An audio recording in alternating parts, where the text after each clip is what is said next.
Thank you, Chairwoman. Thank you, Committee. I'd like to thank all the people for being here on both sides of the issue. Excuse me. I'm taking the opportunity to introduce, I don't even have the number here. I'll call it the gun crimes bill. Can we get the House bill number? I'm sorry, Chairperson. 7162, here we are. Okay. Very simply, this is a simple bill. This bill will require and ask the Attorney General to annually give us a report on all the disposition of all crimes committed with a gun here in the state of Rhode Island on an annual basis. To have that report given to the General Assembly, because I think it's extremely important that we make decisions based on fact-based empirical data of how this state is affected by crimes committed with a gun. Simple as can be, it's spelled out in the bill. It can be broken down by county, crimes with a specific type of weapon. I think it's something that can also be worked on. You know, these are very emotional times and very emotional issues for a lot of people on both sides of this issue, but I believe everybody deserves to have what I would like to say would be the truth. If the Attorney General can give us a report that states, yes, these crimes were committed with a gun, how they were adjudicated, dismissed or not, and who is committing the crimes with the gun, whether these were law-abiding citizens who have a concealed carry permit, or whether they were gang members, or what have you. I think these are the most important things that we can determine before we make laws that are going to restrict the rights of any member of our community.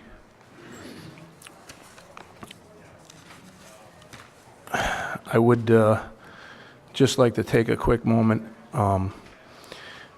I know there's been some testimony on previous bills. I won't be able to stay for testimony. I have to return to work. I think some of the conjecture, some of the information presented prior to my being here on at the witness table, it could be taken in one or two ways, and there were some comments regarding, you know, the magazine, limiting the magazine size to 10 rounds or less, and there was a statement made that, you know, this pause to reload would allow someone to make an attempt to stop whatever mass shooting or whatever issue it was. It could be just as reasonably, because we're talking about reasonable to assume. That's just someone's opinion.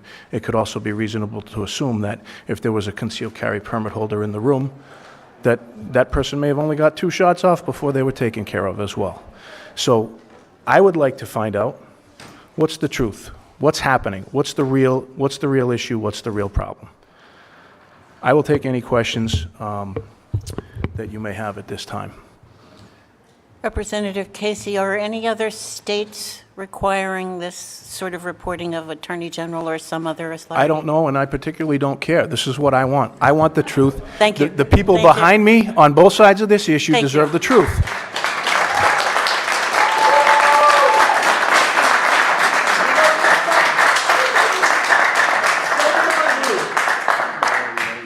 The next time there is applause like that, we will have to clear the room. We have lots of people waiting to testify, and you are just taking everyone's time, including your own. Thank you. Representative Philippi, and then Representative Wilkins. Thank you, Madam Chair. 3 years ago when I first got up here, we had a night like this scheduled with our gun crimes, and I asked for the report to determine the efficacy of our current laws, and I was simply amazed that something like this did not exist, informing the General Assembly about how our current gun laws are enforced. Thank you, Representative Casey, for introducing this and asking me to be a co-sponsor. This is an excellent bill.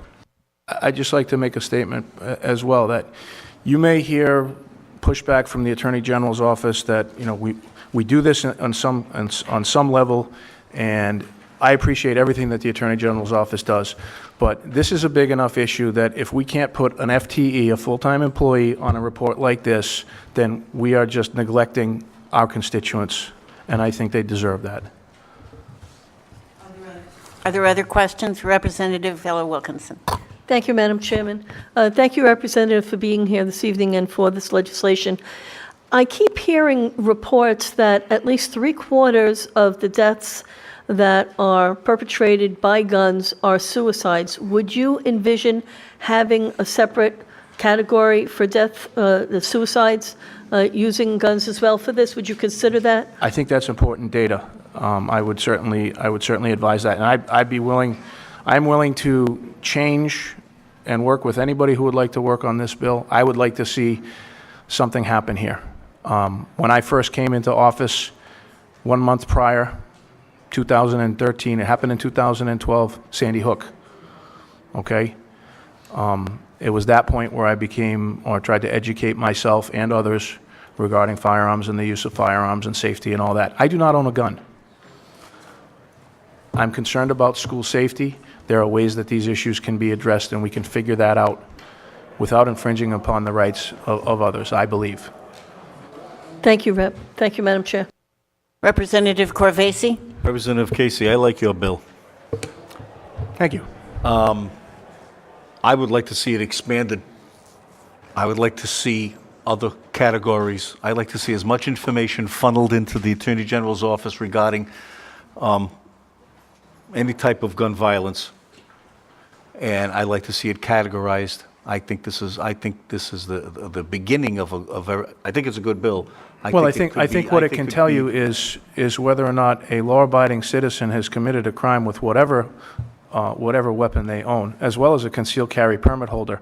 I don't think there's anybody and this is my opinion, I don't think there's anybody who's a concealed carry permit holder who is going to want to walk into a school and take someone's life. I believe that those people have been properly vetted and properly trained. I don't believe that a teacher should be forced to carry a permit, to carry a gun. I don't believe in that. If someone's uncomfortable, hey, that's their thing. Representative Casey. Yes, ma'am, I know, I'm you're getting off off the the subject. topic of your bill now. You are right. Point of order. Would anybody have any other questions? I've got to go back to work. I wasn't done. Oh, go ahead, sir. Representative Corvée. So I would like to see, perhaps, if you could maybe spend some time with me. Absolutely. I'd like to see that expanded and put into some other different categories with regard to how gun violence and guns are used.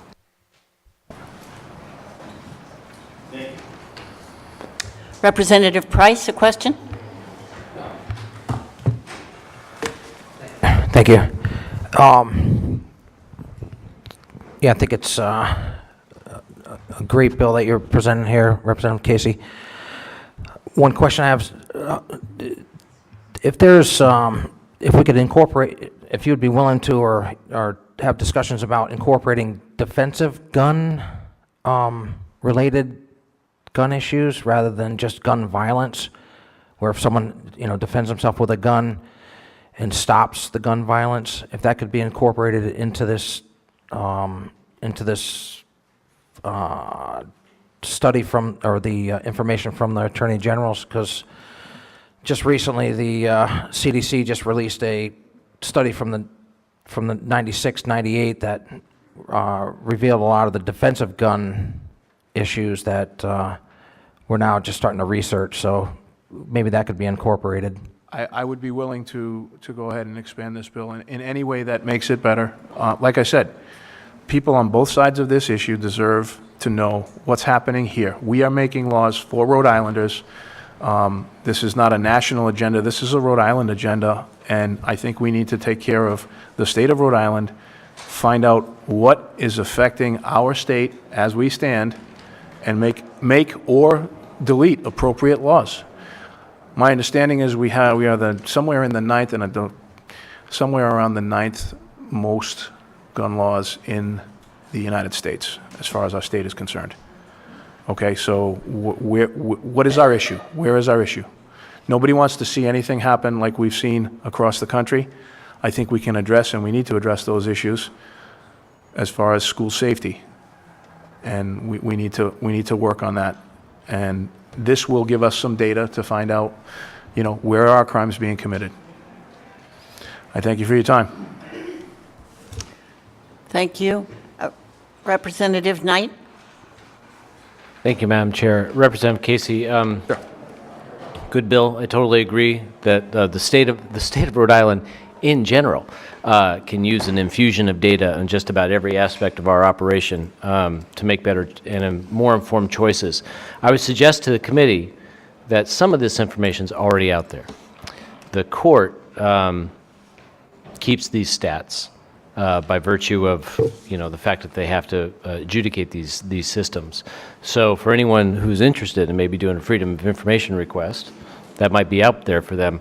I'd also just, if we actually do this, it would be important as best we can to get to the, you don't just want to know what charges were brought and how they were disposed. You want to know, I think, to get a real picture of how guns play into the criminal element in our state, of when they're present, and if are they seized, are they not seized, are they, you want to sort of get at the factual issues that underlie some of the charges, because it's one thing to say carrying a pistol without a license. That could be just two guys out in the backwoods who took dad's gun and don't have a blue card. It could be a gangbanger in an urban area. It could be and anything in between, and we wouldn't know that just by the charge and the disposition. So for what it's worth, I think we would throw a lot more detail in here, and yeah, I think it probably would take an FTE or two to really do the job, because this is a monumental task. Thank you. Agreed. Thank you very much. Thank you.